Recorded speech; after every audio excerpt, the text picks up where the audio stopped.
Hello guys, what's up? I hope you are doing fine. This is me Mir Wahid, and today I am going to teach you the most important MCQs related to the centrally sponsored schemes. इसमें मैं ऐसे MCQs आपको करवाऊंगा जो कि most important मतलब top most MCQs हैं जहां से हर बार क्वेश्चन जो हैं पूछे जाते हैं सेंट्रली स्पॉन्सर्ड स्कीम्स के रिलेटेड। बात समझ में आ रही है? ठीक है। इसके बाद एक और MCQ सेशन में लेकर आऊँगा, वो जो भी प्रीवियस ऑल इंडिया लेवल पे जितने भी एग्जाम स्टेट्स के एग्जाम्स हुए, सेंटर के एग्जाम्स हुए, जहाँ जितने भी MCQs पूछे गए वो सभी MCQs में लेकर आऊँगा। आज जो है ये भी मोस्ट इंपॉर्टेंट MCQs हैं जो प्रायोरिटी फर्स्ट पे आपको रखना है। नेट पे जाओगे बहुत सारे सोर्सेज हैं MCQs को करने के लिए, लेकिन इन MCQs कौन कौन से MCQs मोस्ट इंपॉर्टेंट है, कौन कौन से इन्फॉर्मेशन आपको पता होनी चाहिए related to centrally sponsored schemes, वो यहाँ पर मोस्ट इंपॉर्टेंट बनता है। I am presenting this lecture series for WS Academy, one of the best platform for quality education। अभी तक अगर आपने चैनल को सब्सक्राइब नहीं किया तो आप चैनल को सब्सक्राइब करो सो दैट आपको रेगुलर अपडेट्स देखने को मिलेगा। ठीक है। दूसरी बात, WS Academy ने VLW का फुल कोर्स लॉन्च किया हुआ है। आप ऐप पे जा सकते हो और प्ले स्टोर में ऐप डाउनलोड करने, वहाँ पर आप VLW का फुल कोर्स और NT का फुल कोर्स देख सकते हो। जिसने NT का कोर्स लिया हुआ है वो ऑलरेडी उसको VLW का कंप्लीट कोर्स उसी में करवाया जाएगा, उसको दोबारा कोर्स लेने की ज़रूरत नहीं है। ठीक है। ये है WS Academy का लोगो। आपको इसमें जाना है प्ले स्टोर पे जाना, वहाँ पर आपको सर्च करना है WS Academy education shield media. ठीक है। वहाँ पर इस पर क्लिक करोगे, इंस्टॉल करोगे तो आप जो को ऐप जो है डाउनलोड हो जाएगी। सबसे पहले हम क्या करेंगे, सबसे पहले हम पढ़ेंगे सबसे पहले हम इन्फॉर्मेशन पढ़ेंगे, इन्फॉर्मेशन के बाद हम MCQs करेंगे। मेरी बात समझ में आ रही है? मतलब हम इस तरीके से करेंगे, इसको रिवर्स इंजीनियरिंग बोलते हैं। मतलब पहले हम इन्फॉर्मेशन पढ़ेंगे, जो हम इन्फॉर्मेशन को कलेक्ट करेंगे आपके जहन पे इन्फॉर्मेशन आएगी, उसके बाद में MCQ को देखेंगे सो आपके पूरा जहन में बैठेगा। हम बात करने वाले हैं सुकन्या समृद्धि योजना क्या होता है, इसके बारे में हम पढ़ेंगे। किस साल लॉन्च हुआ है? देखो मैंने एक कल पेपर एक दिया था, मैं वो अटेम्प्ट कर रहा था तो बहुत अच्छा पेपर दिया था। यूपीपीएससी का पेपर दिया हुआ था। ऑलमोस्ट 4 से 5 क्वेश्चन स्कीम से थे, लेकिन पता है वो क्वेश्चन कैसे दिए थे? यूपीपीएससी ने, पब्लिक सर्विस कमीशन, जो वहाँ का पब्लिक सर्विस कमीशन, उन्होंने क्वेश्चन को इस तरीके से दिया था। वहाँ पर स्कीम्स के ऊपर 4 से 5 क्वेश्चन थे, लेकिन ऑब्जेक्टिव और ईयर, डेट ऑफ ईयर बताया गया था। मैक्सिमम स्कीम्स में से यही बताया गया था, ऑब्जेक्टिव और डेट ऑफ ईयर। और मैंने इसको पूरा उसी तरीके से जो है कॉम्प्रहेंसिव तरीके से इसको इस लेक्चर को डिज़ाइन किया हुआ। एक तो आपको ईयर भी पता चले, स्कीम का टाइम पीरियड भी क्या है, और आपको ये भी पता चलेगा कि इस स्कीम के ऑब्जेक्टिव्स क्या है। और लास्ट पे जब मैं कंप्लीट करूंगा, मैंने आपको एक टेबल दे दूंगा इस लेक्चर के बाद। उस टेबल में सारी स्कीम्स का एक तो ईयर ऑफ फाउंडेशन और दूसरा जो है क्या बोलते हैं उसको, ऑब्जेक्टिव्स भी दिए हुए हैं। मतलब ऑब्जेक्टिव्स इन द सेंस उस स्कीम का एम एंड ऑब्जेक्टिव्स क्या है उस तरीके से। ठीक है। तो इसलिए ये बहुत ज़्यादा इंपॉर्टेंट, हमें एग्जाम ओरिएंटेशन देखना तो उस तरीके से हम करेंगे। जैसे कि यहाँ पर मैंने एक स्कीम ली हुई है, नेट पे जाकर उस स्कीम्स के बारे में बहुत ज़्यादा इंफॉर्मेशन देखने को मिलेगी, बहुत ही ज़्यादा ऐसे भी मेरे पास सोर्सेज हैं जहाँ पर इतनी इन्फॉर्मेशन दी होती थी जो ज़रूरत भी नहीं पड़ती है, मतलब आपके एग्ज़ाम के हिसाब से, जिस एग्ज़ाम के लिए आप तैयारी कर रहे हो। हाँ, अगर लिखने के लिए होता है, मेंस पॉइंट ऑफ व्यू के लिए होता तो कुछ एक्स्ट्रा चीज़ें ज़रूरी लिखनी होती हैं, या अगर आप ऐसे लिखते हो तो आपको इन्फॉर्मेशन डालनी पड़ती है, जो भी स्कीम्स में अचीव किया होता है गवर्नमेंट ने वो डालना पड़ता है। तो आज की स्कीम जो रहेगी सुकन्या समृद्धि योजना, इस स्कीम के बारे में, इज ए सेविंग स्कीम। सबसे पहला पॉइंट यही बनता है, ये कौन सा स्कीम है? एक सेविंग स्कीम है, launched by the government of India. इसको लॉन्च किसने किया? गवर्नमेंट ऑफ इंडिया ने लॉन्च किया। स्कीम को लॉन्च किया गया 2015 में। ये अब बहुत ज़्यादा इंपॉर्टेंट पॉइंट है। इस स्कीम को 2015 में लॉन्च किया गया है और इस स्कीम को नरेंद्र मोदी, प्राइम मिनिस्टर नरेंद्र मोदी ने लॉन्च किया हुआ है। ठीक है। स्कीम्स को इसी तरीके से पढ़ना होता है, कहाँ जहाँ पर भी कोई कॉन्सेप्ट हो तो वो बताना होता है, और जहाँ पर फैक्ट्स जो है वो फैक्ट्स को याद रखना होता है, क्योंकि स्कीम्स है, स्कीम्स के बारे में पता होनी चाहिए। अंडर दिस स्कीम, इस स्कीम के जरिए से special deposit accounts can be opened for girl children in her name by her parents in any post office or authorized branch of commercial banks। इस स्कीम के तहत स्पेशल डिपॉजिट अकाउंट्स को open किया जाता है लड़की के रिलेटेड। ठीक है। जो गर्ल चाइल्ड है उसके नाम पे क्या बनाया जाता है? एक डिपॉजिट अकाउंट, जहां पर आप पैसे डिपॉजिट हो जाएंगे। ठीक है।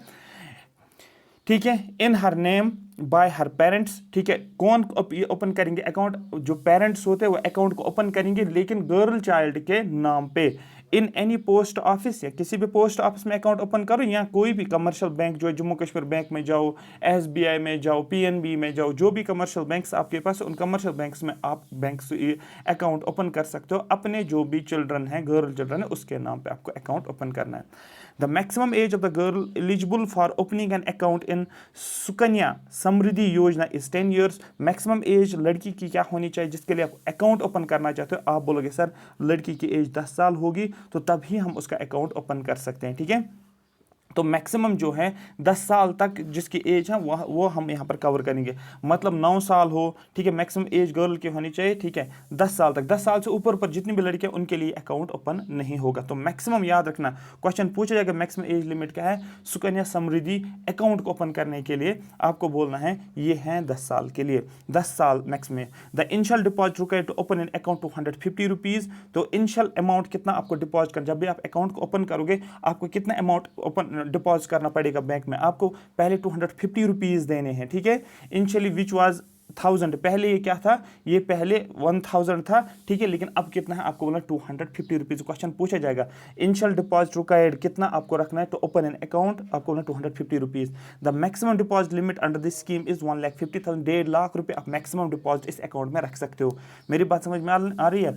Only 2 girl children from a family will be benefit of Sukanya Samriddhi Yojana. देखो जैसे ये एक फैमिली है, ये फैमिली है, ठीक है, मिस्टर शर्मा की हम फैमिली लेंगे, इसके 4 बच्चे, उसमें से 3 गर्ल्स हैं और 1 बॉय है, गर्ल्स हैं और 1 बॉय है। अब 3 गर्ल जो हैं उसमें से 2 गर्ल्स ऐसी है, एक की एज 8 है और एक की एज जो है 10 है, ठीक है। तो 2 गर्ल्स को ये अकाउंट ओपन कर सकता है, 2 गर्ल्स को अकाउंट ओपन कर, तीसरी गर्ल को अकाउंट ओपन नहीं कर सकता। इवन दो अगर उसकी एज जो है 9 भी आती है या उसकी एज जो है 15 तो डेफिनेटली वैसे भी नहीं आएगा क्योंकि उसकी एज 10 से ज़्यादा है।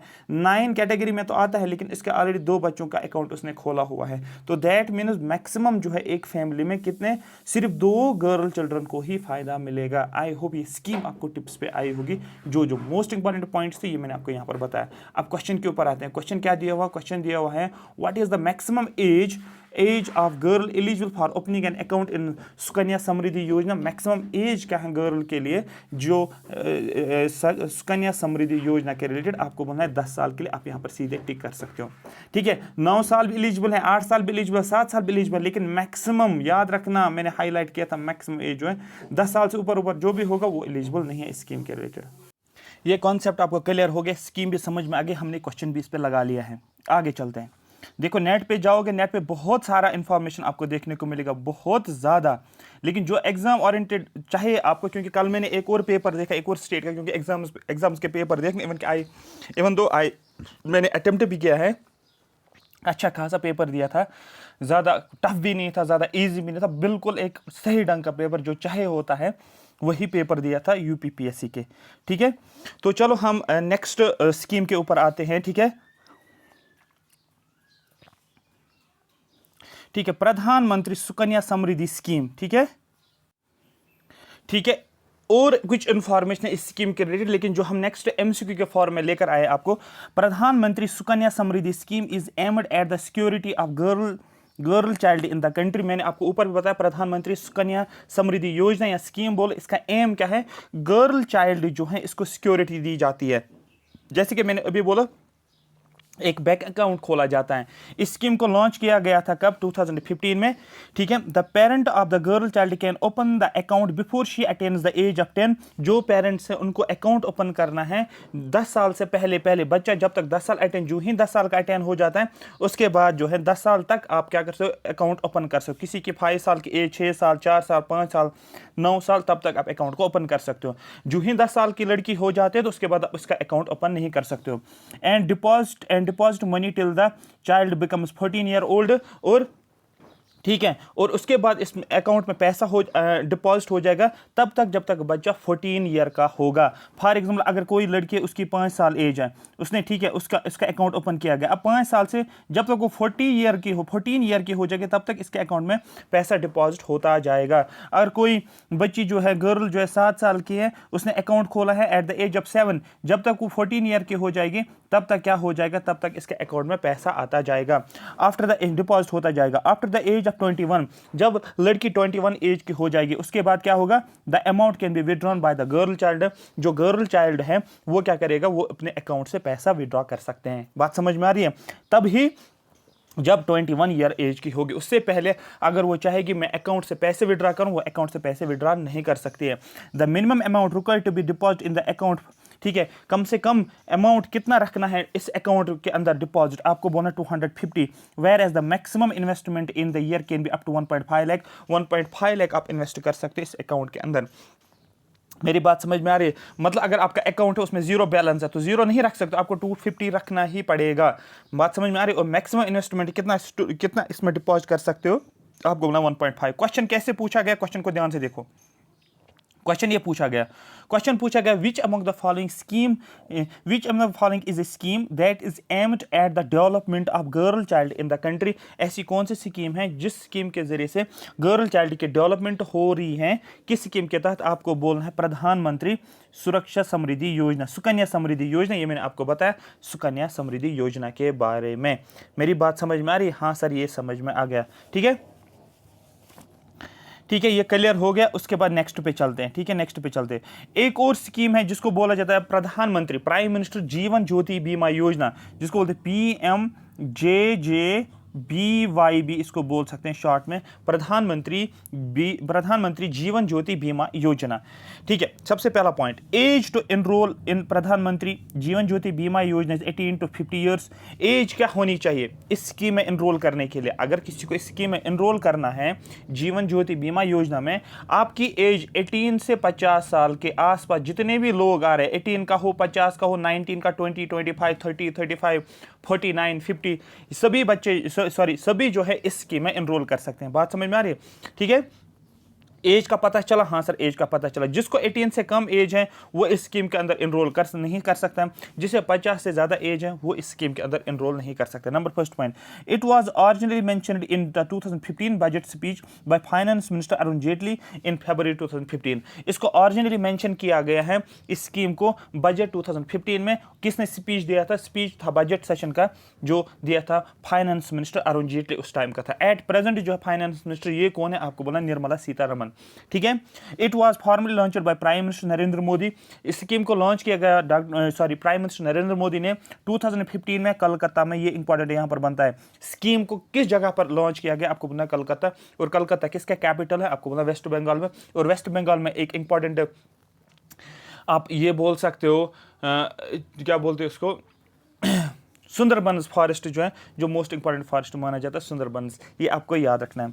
The GST is exempted on the प्रधानमंत्री जीवन ज्योति बीमा योजना। जो GST जो होता है ऑन किसके ऊपर? इस स्कीम के ऊपर, उसका एग्जेम्प्ट किया गया है, इसको नहीं रखा गया ऑन प्रधानमंत्री जीवन ज्योति बीमा योजना में।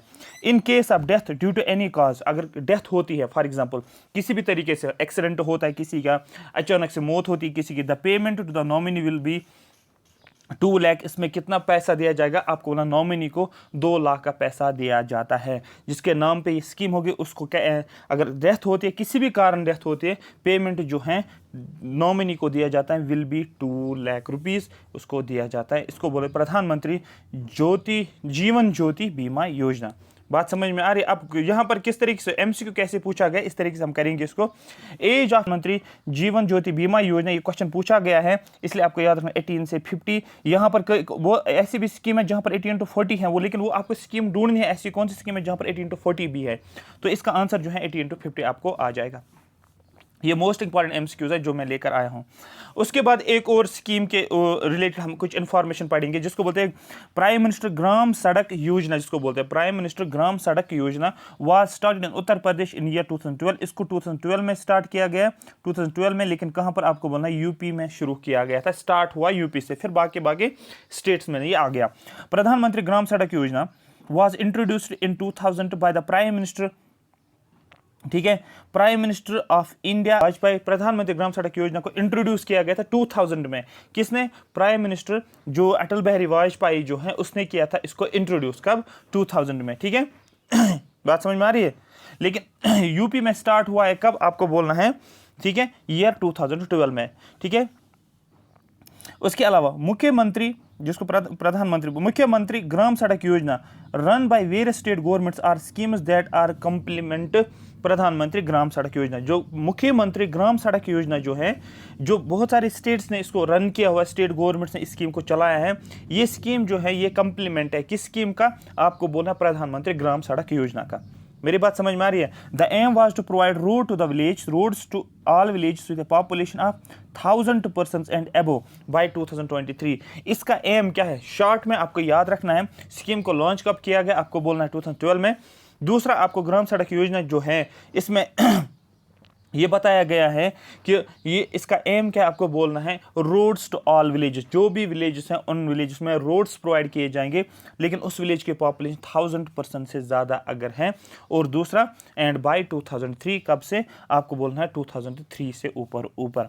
मेरी बात समझ में आ रही है? The aim was also to provide roads to all villages with population of 500 persons and above by 2007 का बेस लाइन लिया गया है। और 2007 से देखने को मिल रहा है जिस भी पॉपुलेशन की एज, जिसकी भी विलेज की पॉपुलेशन 500% से ज़्यादा है, वहाँ पर इस स्कीम को लागू किया जाएगा। और 2003 भी बेस लाइन लिया गया, और 2003 से ऊपर जिस भी विलेज की पॉपुलेशन 1000 है उसको क्या किया जाएगा? रोड फैसिलिटीज़ प्रोवाइड की जाएगी। ठीक है। Mahatma Gandhi national rural employment guarantee act, जिसको आप MG नरेगा भी बोलते हो, वाज पास्ड ऑन सितंबर 2005। ये क्वेश्चन पूछा गया। इसको सितंबर 7, 2005 में लॉन्च किया गया, but came into force on February 2006। Force में लाया गया 2006 में। देखो, MG नरेगा स्कीम आपको पर्टिकुलर मेंशन की गई है आपके इस पे सिलेबस में, इसलिए मैं इस पे ज़्यादा फोकस करूँ। इस स्कीम को लॉन्च किया गया, याद रखना, इस एक्ट को पास किया गया 5 में, लेकिन फोर्स में लाया गया 2006 में। इन दोनों चीज़ों को याद रखना। अगर बोला गया MG नरेगा स्कीम को फोर्स में कब लाया गया, आपको 2006 में, लेकिन एक्ट को पास कब किया गया, आपको 2005 में। जैसे कि मैं आपको एक एग्जाम्पल बताऊँ, लेमैन लैंग्वेज एग्जाम्पल मैं आपको बताऊँ। जैसे कि यहाँ पर आपको पता है Jammu Kashmir organisation act 2019 act को कब पास किया गया? आपको पता है 5 अगस्त के आसपास, है ना, 5 अगस्त के आसपास पास किया गया। लेकिन फोर्स में कब लाया गया? आपको पता है 31 अक्टूबर, आई थिंक 31 अक्टूबर। तो एक्ट का एक तो पास होना, दूसरा फोर्स में कब लाया गया, ये इंपॉर्टेंट है। इसलिए आपको ये दोनों डेट्स इंपॉर्टेंट है, याद रखने हैं। क्वेश्चन किस तरीके से पूछा गया, क्वेश्चन पे ही हमें एक्चुअली में आना है। प्रधानमंत्री ग्राम सड़क योजना वाज स्टार्ट इन उत्तर प्रदेश। प्रधानमंत्री ग्राम सड़क योजना को स्टार्ट किया गया है उत्तर प्रदेश से। कब? आपको बोलना इन द ईयर, किस साल में? आपको पता है 2012 में। ये बात क्लियर होगी? हाँ सर, ये क्लियर हो गया, क्योंकि कल मैंने जब पेपर देखा मुझे वहाँ पर पूरा ये पता अंदाज़ा लग गया कि किस किस एंगल से स्कीम से क्वेश्चंस पूछे जाते हैं। और जब भी स्कीम एग्जाम में दी जाती है, स्कीम से 4-5 क्वेश्चन तो डायरेक्टली बनते हैं। उसके बाद हमारा एक अपनी स्कीम है जिसको बोलते हैं Mahatma Gandhi national rural employment guarantee scheme. मैंने आपके डिटेल में पढ़ाया हुआ ऑलरेडी ये लेक्चर, ठीक है। लेकिन इसके रिलेटेड MCQ कैसे पूछा गया है वो हम देखेंगे, बट थोड़ा सा इंफॉर्मेशन आपके रिविजन के लिए और दिया जाएगा यहाँ पर, जिसको MG नरेगा भी बोला जाता है, जिस एक्ट को पास किया गया 2005 में। It was launch in 2 February 2005, 2 February 2006, sorry, इसको लॉन्च किया गया है, ठीक है, 2 फरवरी 2000, एक सेकेंड ये देखने दो, ठीक है, मतलब फोर्स में लाया गया 2 फरवरी 2006 में, ठीक है। पास कब किया गया एक्ट को? आपको बोलना एक्ट को पास किया 2005 में, ठीक है। ये एक्ट है, ये एक्ट जो है 2005 का एक्ट है, लेकिन इसको फोर्स में लॉन्च कब किया गया? 2 फरवरी 2006। यहाँ पर मुझे एक और फैक्ट याद आया है कि 2 फरवरी को मनाया जाता है वर्ल्ड वेटलैंड डे। बहुत ज़्यादा इंपॉर्टेंट है वर्ल्ड वेटलैंड डे, आपका इकोलॉजी एनवायरमेंट परस्पेक्टिव के हिसाब से इंपॉर्टेंट और करंट अफेयर परस्पेक्टिव के भी हिसाब से भी इंपॉर्टेंट है। इसको याद रखना है। 2 फरवरी को बोला जाता है, इसको बोला जाता है वर्ल्ड वेटलैंड डे माना जाता है, to conserve wetland of international importance, ठीक है। जो रमसार कन्वेंशन आपने सुना होगा ईरान में जो स्टार्ट हुआ है, ठीक है, 1971 में। तो रमसार कन्वेंशन आपको याद रखना है। क्वेश्चन पूछा अगर रमसार कन्वेंशन इज रिलेटेड, तो आपको बोलना है वेटलैंड्स के रिलेटेड है। और 2 फरवरी को माना जाता है वर्ल्ड वेटलैंड डे। इसमें वो वेटलैंड जो होते हैं जिसके इंटरनेशनल इंपॉर्टेंस है उनको कंजर्व करने की बात की गई है। कब? 1971 में। ये रमसार एक जगह है, कहाँ पर? ईरान में। दूसरा पॉइंट ये बोला जाता है एज ऑफ 2022, आज जो डेट है 12 जून 2022, एज ऑफ 2022 आपको बोलना 49 वेटलैंड्स एट प्रेजेंट इंडिया में है, ठीक है, अंडर, ठीक है। ये आपको याद रखना है, बहुत ज़्यादा इंपॉर्टेंट है, ठीक है। कितने वेटलैंड्स आपको बोला? 49 वेटलैंड्स जो है ऑफ इंटरनेशनल इंपॉर्टेंस जो है दैट इज 49। लास्ट 2 फरवरी जब था 2020 तक, लास्ट 2 को ऐड किया गया था, 48th और 49th को ऐड किया गया है। उनको आपको याद रखना है। ठीक है, मेरी बात समझ में आ गई है? हाँ सर, समझ आ गया। अब इस स्कीम के तहत हम पढ़ेंगे, इस स्कीम में क्या बोला गया ये जानना यहाँ पर ज़रूरी है। MG NREGA aims to provide 100 day of assured employment every year to every rural household. मैंने पहले ही बोला आपको 100 डेज एश्योर्ड एम्प्लॉयमेंट दी जाती है, गारंटी दी जाती है कि आपको 100 डेज का काम दिया जाएगा। ठीक है, हर रूरल हाउस होल्ड को, रूरल एरियाज में जो हाउस होल्ड है उनको 1/3 of the jobs created would be reserve for women. 1/3 jobs womens के लिए रखा गया है। ये क्वेश्चन हमेशा पूछा जाता है, जैसे कि आपने पढ़ा होगा कि जम्मू कश्मीर रिऑर्गेनाइजेशन एक्ट, वहाँ पर भी वुमेन्स की बात की गई है, 1/3 वुमेन्स का रोल रहेगा। इसी तरीके से यहाँ पर भी 1/3 जो है रिजर्वेशन दी जाती है MG नरेगा में वुमेन्स को। If an applicant does not get a job within 15 days, अगर एक एप्लीकेंट जो है, फॉर एग्जाम्पल एक पर्सन ए है, उसने आज 12 जून को अप्लाई किया है, सपोज 12 जून को अप्लाई किया स्कीम में, ठीक है, 15 दिन के अंदर अंदर इसको काम मिलना चाहिए, मतलब 26 तक इसको काम मिलना चाहिए। सपोज हम बोलते हैं 26 तक 15 दिन आ गए, तो 26 तक इसको काम मिलना चाहिए। अगर इसको 26 जून तक काम नहीं मिला, मतलब अगर इसको जॉब नहीं मिला 15 दिन के अंदर अंदर, तो इसको क्या दिया जाएगा? इसको अनएम्प्लॉयमेंट अलाउंस दिया जाता है। ये बहुत ज़्यादा इंपॉर्टेंट है, अनएम्प्लॉयमेंट अलाउंस। ठीक है, ये आपको याद रखना है। ठीक है, national and state level employment guarantee funds will be set up for the implementation of the scheme. National और state level employment guarantee funds को डेवलप किया जाएगा, सेटअप किया जाएगा, किस लिए? इस स्कीम को इंप्लीमेंट करने के लिए। बात समझ में आ रही है? हाँ सर, ये तो समझ में आ गया। ठीक है, अब लेकिन क्वेश्चन क्या था, हमें क्वेश्चन के हिसाब से चलना है। ठीक है, when was MG NREGA scheme launch? MG NREGA scheme को लॉन्च कब किया गया? देखो सभी टिक कब करेंगे, 2005 को नहीं, ये एक्ट पास किया गया, लेकिन स्कीम को लॉन्च किया गया 2006 में। ये आपको याद रखना, इसका एक्यूरेट आंसर जो दैट इज 2006। जनरली सभी देखते ना MG NREGA, Mahatma Gandhi national rural guarantee act 2005, तो सब 2005 को करेंगे, लेकिन 2005 नहीं आएगा, इसका 2006 आएगा, क्योंकि यहां पर लिखा गया है लॉन्च का एक अलग मतलब होता है, मतलब इसको फोर्स में कब लाया गया। एक्ट का तो पास करना है, लेकिन जब फिर लागू कब किया गया, इसको आपको याद रखना है 2006 में 2 फरवरी याद रखना है। 2 फरवरी को वर्ल्ड वेटलैंड डे भी मैंने आपको बोला। देखो जो मेरा सेशन रहता है यूट्यूब पे रहे या ऐप पे रहे, सेशन को मिस नहीं किया करो। दूसरा ये है कि जब भी मैं कोई इंफॉर्मेशन, तो उसमें बहुत ज़्यादा इंफॉर्मेशन छुपी होती है जब मैं कोई बात बोलता हूँ, मतलब वो सभी क्वेश्चंस एक्चुअली पूछे गए होते हैं, जो मुझे यहाँ पर फिर याद आता है एक्स्ट्रा डेट के हिसाब से। एक और इसी MG नरेगा के रिलेटेड हैं, ये इसी के रिलेटेड हैं, MG नरेगा के रिलेटेड। यहाँ पर जॉब कार्ड्स की मैंने बात करूँगा, जॉब कार्ड के बारे में बात। Job card is a unique document that records workers entitlement under the Mahatma Gandhi national rural employment guarantee scheme. Job card का होना बहुत जरूरी है, तभी आप इस स्कीम का फायदा उठा सकते हो। तो जॉब कार्ड एक डॉक्यूमेंट होता है, एक यूनिक डॉक्यूमेंट होता है, जहाँ पर रिकॉर्ड रखा जाता है, दैट रिकॉर्ड्स वर्कर्स एंटाइटलमेंट, जो काम करने वाला तो उसका रिकॉर्ड रखा जाता है, जो किस स्कीम के तहत काम करता है, आपको बोला MG नरेगा के तहत। Job card legally empower the registered householder to apply for the work. Suppose अगर कोई पर्सन ए उसके पास जॉब कार्ड है, वो अप्लाई कर सकता है किस जॉब के लिए, आपको बोलना है किस काम के लिए, जो MG नरेगा के तहत काम दिया जाता है। ठीक है, and protect workers against fraud, और वर्कर्स को बचाता है फ्रॉड से। अगर वो फ्रॉड कर रहा है, कोई भी फ्रॉड अगर हो रहे, वो वर्कर को बचा देता है। A household having adult member desirous of seeking unskilled employment in मनरेगा में apply for the job card. अब कौन कौन जॉब कार्ड के लिए अप्लाई करते हैं? कोई भी पर्सन जॉब कार्ड के लिए अप्लाई कर सकता है। एक एडल्ट मेंबर होना चाहिए जो कि डिजायरस हो, जिसको डिजायर हो, मतलब वो ये हो कि वो जो चाहता हो कि मैं एक अनस्किल्ड एम्प्लॉयमेंट मुझे मिलनी चाहिए। अनस्किल्ड का मतलब जो पर स्किल की आपको जरूरत नहीं, फॉर एग्रीकल्चर का काम करना, ये अनस्किल्ड है। फॉर एग्जाम्पल आपको जो है अब ड्रेनेज बनाया जाता है, विलेज में आप देख सकते हो ड्रेन्स बनाए जाते हैं, रोड्स बनाए जाते हैं, वहाँ पर कोई स्किल की जरूरत नहीं होती है। ठीक है, मैनुअल वर्क ही हम बोल सकते हैं उसको। The validity of the job card under MG NREGA इस 5 ईयर्स। ये भी क्वेश्चन पूछा गया है, जो जॉब कार्ड की वैलिडिटी कितने साल तक रहेगी। फॉर अगर आप आज जॉब कार्ड के लिए अप्लाई करते हो, आपको जॉब कार्ड मिला, अब 5 साल तक उस जॉब कार्ड का यूज करके आप क्या कर सकते हो, MG नरेगा में काम ले सकते हो। इट कैन बी रिन्यूड और revalidated from the following the process prescribed for the renewal revalidation based on the requirement. इसको आप रिन्यू कर सकते। क्वेश्चन पूछेगा कि हम जॉब कार्ड को रिन्यू कर सकते, जैसे किसी को कैटेगरी होती है, किसी को होती है OBC, किसी को होती है RBI, किसी को होती है इकोनॉमिकली वीकर सेक्शन, तो आप क्या कर सकते हो, आप उसको रिन्यू कर सकते हो टाइम पीरियड के 5 साल के बाद। एग्जैक्टली यहां पर भी इस कार्ड को आप रिन्यू कर सकते हो। All complaints on non issuance of job card shall be deposited of within 15 days. ठीक है, जो भी कंप्लाइंट्स होती है, ठीक है, non issuance of the job card, ठीक है, वो डिस्पोज ऑफ कितने दिनों तक हो जाता है, आपको बोला 15 दिन के अंदर अंदर जो है जो भी कंप्लाइंट होते हैं रिलेटेड जॉब कार्ड वो 15 दिन के अंदर अंदर डिस्पोज ऑफ किया जाता है।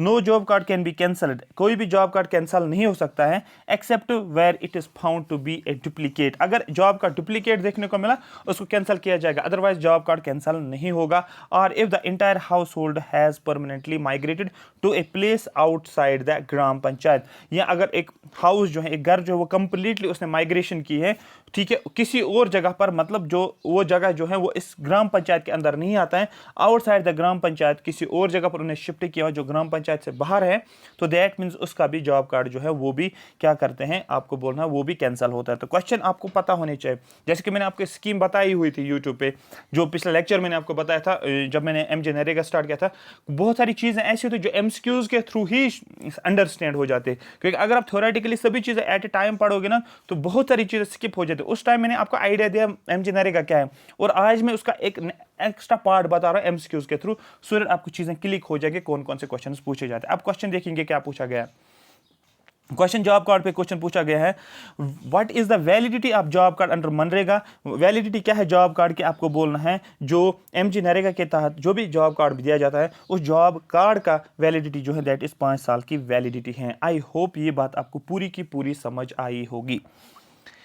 ठीक है, मैटर नहीं करता है कि नंबर आप क्वेश्चंस कितने करते हो आप, मतलब करना का मतलब ये है कि आप स्कीम्स के ऊपर 100 क्वेश्चंस करते हो तो बस आपका काम हो गया और टिक करते गए, नहीं, जो आपका उसका जो है क्रक्स जो है जो उसका अंडरस्टैंडिंग है वो समझना। अगर आप 10 क्वेश्चन ही करते हो एक टाइम पे और उसका अंडरस्टैंडिंग अच्छी हो, डेप्थ इंफॉर्मेशन हो, तो आपका काम जो है वो अच्छे तरीके से हो जाता है, क्योंकि अगर उन पे क्वेश्चन आएगा उनको आप हैंडल इजीली कर सकते हो, सॉल्व इजीली कर सकते हो। उसके बाद एक और स्कीम बनती है हमारे पास मेक इन इंडिया प्रोग्राम। सबसे पहले मेक इन इंडिया प्रोग्राम की बात करेंगे। ये स्कीम कल पूछा गया है मेक इन इंडिया के बारे में, जो यूपीपीएससी के मैं बात करूं उस पर मेक इन इंडिया प्रोग्राम का एक तो डेट बताया हुआ था और भी कुछ बताया, स्टेटमेंट्स में दिया गया था इसको लॉन्च कब किया गया, और मेक इन इंडिया में क्या बताया गया कि इंडिजिनसली जो है जो भी कंपनीज इंडिया के अंदर है उनको बोला गया कि आप यहाँ पर मैन्युफैक्चरिंग करो, ठीक है, इंडिया में ही मैन्युफैक्चरिंग करो, वो बाहर की कंपनी इंडिया में हो या इंडिया की कंपनी इंडिया में हो, उनको क्या बोला गया कि आप क्या करो, मैन्युफैक्चरिंग इंडिया में ही करो, ठीक है। और दूसरा ये स्टेटमेंट बोला गया, इस स्कीम को लॉन्च किया गया था 2014 में, तो ये डायरेक्ट क्वेश्चन पूछे गए थे, तो तब इसलिए मुझे कल जो है कल मैंने पेपर जब देखा तो मुझे पूरा आइडिया है कि किस तरीके से आपको इन स्कीम्स के बारे में भी आप एक और लेवल जो बढ़ानी है। Make in India programme aims to convert India to a self-resilient country and to give the Indian economy global recognition। Make in India का एम क्या है? मेक इन इंडिया का मतलब इंडिया में ही बनाओ, मतलब मेक इन इंडिया, इंडिया की चीजों को बना लो, है ना, इस तरीके से रिफ्लेक्ट एक मैसेज करता है। देखो टॉपिक में ही इंफॉर्मेशन छुपी होती है, तो मेक इन इंडिया प्रोग्राम का एम ये है कि इंडिया को सेल्फ रेजिलिएंट कंट्री बनानी है, खुद डेवलप करे चीजों को, जो बाहर से चीजें नहीं लाए, इंडिया में ही चीजें बननी चाहिए, and to give the Indian economy global recognition, और इंडियन इकोनॉमी को एज ए ग्लोबल रिकॉग्निशन मिलनी चाहिए, ग्लोबल लेवल पे इंडियन इकोनॉमी रिफ्लेक्ट होनी चाहिए। The make in India programme was start in 27 September 2014, 27 सितंबर 25 सितंबर 2014 में। इससे मुझे याद आया 16 सितंबर का क्वेश्चन पूछा गया था, ओजोन डे आपने पढ़ा होगा, ये क्वेश्चन पूछा गया है कल के ही पेपर में जो यूपीपीएससी का हुआ, फिर से मैं रिपीट कर रहा हूँ इसलिए क्योंकि मुझे क्वेश्चन सारे जहन में आ रहे हैं 16, क्योंकि मैंने 2 आवर बैठ के मैंने क्वेश्चन को सॉल्व किया है, पेपर सामने लिया है, OMR शीट ले, सो दैट एक आपका ये बनता है कि एक पूरा ये आपका, आप ये बोल सकते हो कि आपका पूरा पिक्चर एक जहन में आ जाता है किस तरीके से क्वेश्चन पूछे जाते हैं, ठीक है, क्या किस लेवल का पेपर था। एक तो पेपर ऊपर से पढ़ना वो एक अलग हो गया, लेकिन किस तरीके से बच्चों को तैयारी करवानी होती है तो उस तरीके से ही एग्जाम को माहौल का देखना होता है, ठीक है। तो कल मैं रात को ही देख रहा था उसको, तो अच्छे तरीके से मुझे इसलिए क्वेश्चन विजुलाइज हैं, ठीक है। मेक इन इंडिया को लॉन्च किया गया 2014 में। It was launched by the prime minister Narendra Modi. It was launched during the 12th 5-year plan. ये बहुत ज्यादा इंपॉर्टेंट यहाँ पर एक्स्ट्रा बनता है, इसको लॉन्च किया गया है 12th 5-year प्लान में। इस स्कीम को कब लॉन्च किया गया, आपको बोलना इस स्कीम को 12th 5-year plan of India in India जो है उसके लिए लॉन्च किया गया, ठीक है, सॉरी उस, और 12th 5-year प्लान कब आया था, आपको बोलना है सर 2007 से लेकर 2012 तक 12th 5-year प्लान रहा, और उसके बाद कोई भी 5-year प्लान नहीं बना। उसके बाद क्या आया, उसके बाद 15-year विजन आया गवर्नमेंट ऑफ इंडिया का, ठीक है। तो 12th 5 ईयर प्लान आपको याद रखना, और 12th 5 ईयर प्लान का थीम आपको याद रखना है। इसमें क्या बोला गया, सस्टेनेबल डेवलपमेंट की बात की गई है, इंक्लूसिव ग्रोथ की बात की गई है, ये सब कुछ आपको याद रखना है, ठीक है। The make in India is organise by the government of India. Make in India programme को ऑर्गेनाइज कौन करता है, आपको बोलना है गवर्नमेंट ऑफ इंडिया। ऑब्जेक्टिव्स क्या है मेक इन इंडिया प्रोग्राम के, enforcement of secondary and tertiary sector. आपको पता है सेकेंडरी सेक्टर का मतलब क्या होता है, 3 सेक्टर्स इकोनॉमी को हम डिफाइन करते हैं, एक होता है प्राइमरी सेक्टर, दूसरा होता है सेकेंडरी सेक्टर, तीसरा टर्शियरी सेक्टर, और क्यूटिनरी सेक्टर भी होता है, ठीक है, ठीक है, जो जो हाई लेवल जॉब्स होते हैं। तो अब यहाँ पर प्राइमरी सेक्टर का मतलब एग्रीकल्चर होता है, लेकिन मेक इन इंडिया में एग्रीकल्चर की बात नहीं की जा रही, मेक इन इंडिया में बोला जाता है सेकेंडरी सेक्टर को बताया गया है, मतलब मैन्युफैक्चरिंग की बात की गई है। टर्शियरी सेक्टर मतलब आपको सर्विसेज सेक्टर आपको याद रखना है। एक और क्वेश्चन बता दूं आपको यहाँ पर टर्शियरी सेक्टर के रिलेटेड, सबसे ज्यादा जीडीपी में जो अभी कंट्रीब्यूशन देखने को मिल रही है इंडिया में, वो टर्शियरी सेक्टर से है। ये बात समझ में आ रही है, जीडीपी में सबसे ज्यादा मोर देन 60% जो है जीडीपी में कंट्रीब्यूट कौन करता है, आपको बोलना है टर्शियरी सेक्टर, जिसको आप सर्विसेज सेक्टर इन जनरल बोलते हो। मैन्युफैक्चरिंग का products in India and sell the products worldwide. India में प्रोडक्ट्स को मैन्युफैक्चर किया जाए और फिर उन प्रोडक्ट्स को क्या किया जाए, वर्ल्ड वाइड लेवल पे क्या किया जाएगा, उनको मार्केट में भेजा जाएगा। जैसे कि मैं बोलूंगा आईफोन्स इंडिया में बना लो, इंडिया में ही मैन्युफैक्चर करो, या कोई और कंपनी या एक ऐसा नया प्रोडक्ट बना लो कि जिसको इंडिया में मैन्युफैक्चर किया जाए और फिर बाहर मार्केट में इसको बेच सकते हो आप, ठीक है। Creating job opportunities for more than 10 million people, ठीक है, जॉब अपॉर्चुनिटीज मिलनी चाहिए लोगों को, मतलब ऐसे जॉब्स क्रिएट करो जो कि 10 मिलियन लोगों को मिलनी चाहिए। Boosting the India GDP trade and economic growth, definitely India का जीडीपी इससे बूस्ट हो जाएगा। जब आप ट्रेड करते हो तो आपका जीडीपी बढ़ जाएगा, ठीक है। एक्सपोर्ट ज्यादा करते हो तो डेफिसिट कम हो जाएगा, क्योंकि एक्सपोर्ट ज्यादा होंगे किस एज कम्पेयर टू इम्पोर्ट्स, तो आपका क्या होगा, ट्रेड जो है बीओपी बढ़ जाएगा, आपका बैलेंस ऑफ पेमेंट जो है वो देखने को मिलेगा, उसको फॉरेक्स रिजर्व्स आपके बढ़ जाएंगे, बैलेंस ऑफ पेमेंट बढ़ जाएगा। तो इस तरीके से जो है आपको याद रखना, ओवरऑल इकोनॉमिक ग्रोथ भी बढ़ जाएगी। चीज़ों को लिंक करोगे तब ही चीज़ें समझ में आ जाएगी, ना कि आप डायरेक्ट, आपने देखा होगा कभी मैं डायरेक्ट एमसीक्यूज दिखाता हूं तो छोड़ देता हूं, कभी भी नहीं। मैं अगर 10 एमसीक्यूज भी करवाता हूं, मैं उसको पूरा डिटेल में आपको समझाता हूं, अदरवाइज तब ही एमसीक्यूज करने का फायदा होता है। इसलिए बहुत बार बच्चे बोल रहे थे कि सर एमसीक्यूज करो। एमसीक्यूज करने का मतलब ही नहीं रहता जब तक आप उस एमसीक्यूज के एनालिसिस नहीं करोगे।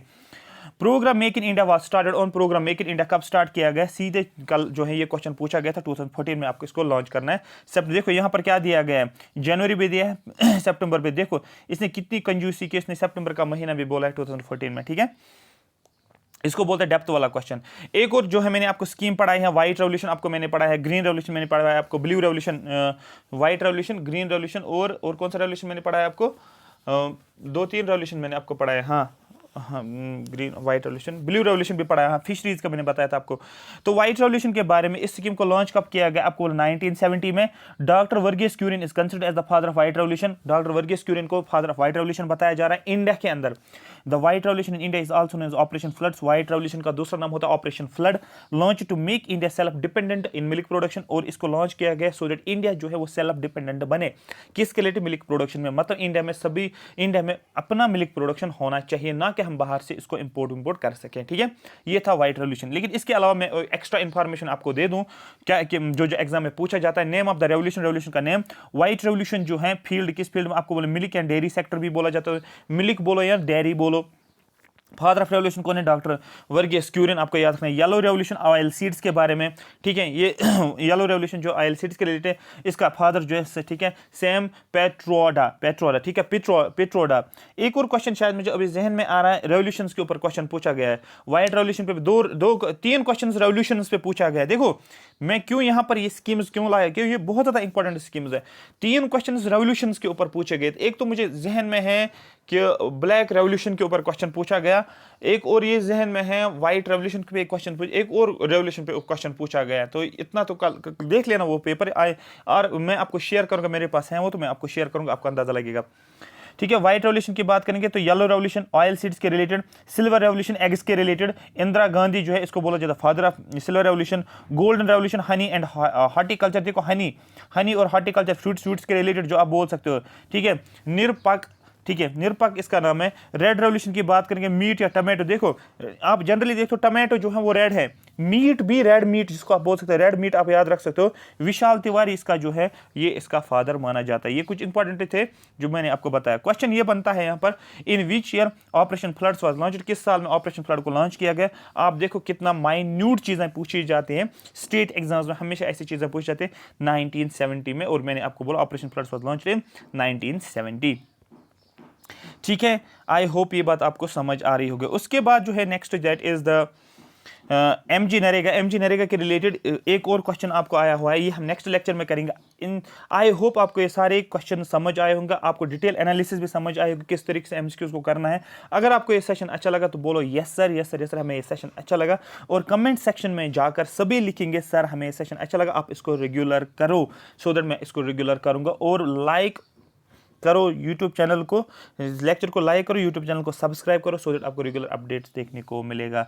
अभी तक अगर आपने कोर्स फुल कोर्स नहीं लिया, आप फुल कोर्स ले सकते हो। ये WS एकेडमी का लोगो है, आपको प्ले स्टोर में जाना है और वहां पर आप क्या करोगे, VLW हो या NT हो, इसका फुल कोर्स ले सकते हो वहां पर। ठीक है, 1000 टोटल फी बता दो मैं आपको, 1000 टोटल फी है, जिसमें आपको PDF भी मिलेगा, लेक्चर्स की डिटेल एनालिसिस भी आपको देखने को मिलेगा। ठीक है, और तब तक ये कोर्स रहेगा जब तक आपका एग्जाम नहीं होगा। मैं फिर से रिपीट कर रहा हूं, इस कोर्स के बेस पे जितने भी आपके एग्जाम्स आने वाले हैं वो सारे एग्जाम्स आप अच्छे से कवर कर सकते हो, नोट्स को डाउनलोड कर सकते हो, सब कुछ हो जाएगा। Thank you so much for watching me.